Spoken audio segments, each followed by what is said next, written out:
Notre thème, c'est la drépanocytose. Nous sommes à notre 6e chapitre qui va parler des symptômes, des signes de la drépanocytose. Suivez Abedrepa TV et le docteur Manzombi continue ses explications.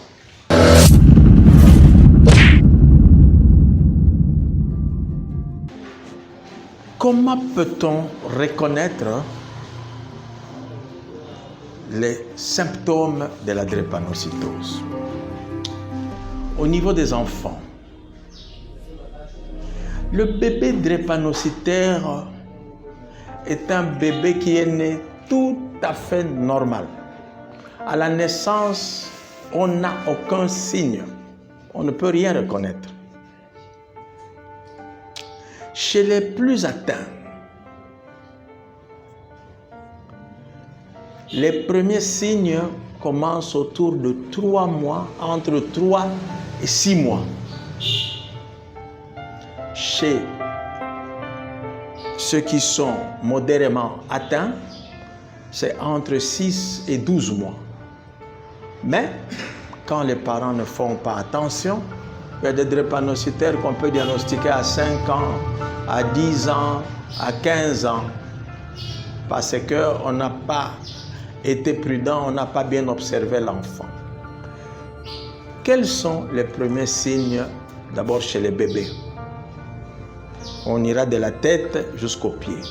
Au niveau de la tête, vous remarquerez que les yeux de cet enfant sont pâles, donc sont tout blancs. Nous appelons ça en médecine, c'est une pâleur. Vous remarquerez que ses yeux, au lieu d'être pâles seulement, les conjonctives commencent à devenir un peu jaunes. Nous appelons cela ictère.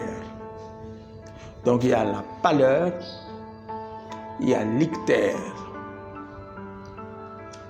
Quand nous descendons plus bas, nous remarquerons que cet enfant, à 3 mois, à 6 mois, il fait régulièrement des fièvres.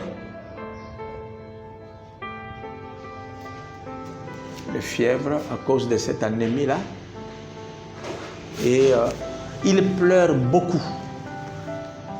Donc nous avons la pâleur, l'ictère, les fièvres et les pleurs.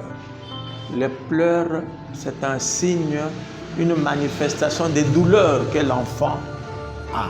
C'est pour cela qu'il pleure.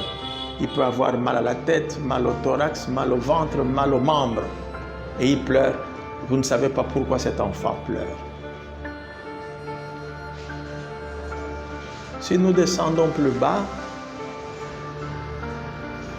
on pourra remarquer que c'est difficile à remarquer que cet enfant respire mal. On remarquera quand il grandit un peu plus qu'il a un ventre bédonné. Nous appelons ça ventre de batracien. Là, c'est autour de 5-10 ans. Et pourquoi ce ventre-là est comme ça? À cause de l'augmentation du volume de sa rate. Chez des plus jeunes encore, qu'est-ce qui attire beaucoup plus l'attention? C'est les gonflements des pieds et des mains. Vous voyez le doigt de l'enfant ou les pieds de l'enfant qui gonflent. Beaucoup de parents croient que l'enfant est tombé, ou on a mal surveillé l'enfant, ou l'enfant s'est fracturé. Non, ce sont les premiers signes d'alerte aussi souvent de la drépanocytose. Nous appelons cela syndrome pied-main. Et les anglophones appellent hand-foot syndrome. Au niveau de l'abdomen, je l'ai dit, il y a cet abdomen de batracien, un abdomen qui gonfle, et puis au niveau des jambes, des membres supérieurs et inférieurs, quelquefois des gonflements et des douleurs. L'enfant va vous dire « j'ai mal à tel endroit ». Voilà un peu les signes d'appel de la drépanocytose. Quand vous remarquez ces signes chez votre enfant, pour une maman ou une grand-mère, attention quand les grand-mères vous donnent des conseils, ne les prenez pas. comme des personnes qui ne connaissent rien. Pour une maman ou une grand-mère qui remarque cela, il vous dira non. Je remarque que cet enfant est différent des autres, il grandit différemment. Et cherchez un médecin qui connaît la drépanocytose pour consulter votre enfant et il pourra vous donner le diagnostic. Maintenant, quand ces enfants grandissent,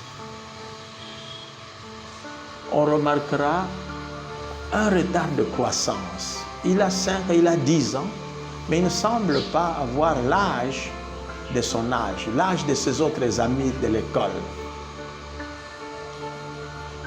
Le ventre, nous répétons, devient plus ballonné. Il est chétif, des muscles pas bien développés, des petits muscles un peu gringalés. Il est fatigué. Il y a une fatigue intense. Il ne sait pas jouer comme les autres enfants. Il ne sait pas courir comme les autres enfants. Il ne peut pas être mouillé par la pluie. Il ne peut pas nager comme les autres enfants. Il est très fatigué. Et chez certains, quelquefois, malheureusement, il y a des plaies que nous appelons des ulcères au niveau des chevilles. Nous les appelons des ulcères malléolaires, soit à l'intérieur de la cheville, soit à l'extérieur. Ça peut arriver chez ces enfants-là. Et tout ce sont des signes d'appel. Et il se plaint régulièrement des douleurs. Papa, maman, j'ai mal aux jambes, j'ai mal au dos, j'ai mal à la tête, j'ai mal au bras, j'ai mal au ventre, j'ai mal au thorax. Les douleurs, ce sont des signes qui vont vous pousser à aller consulter le médecin. Voilà un peu, en gros, pour les symptômes de la maladie drépanocytaire.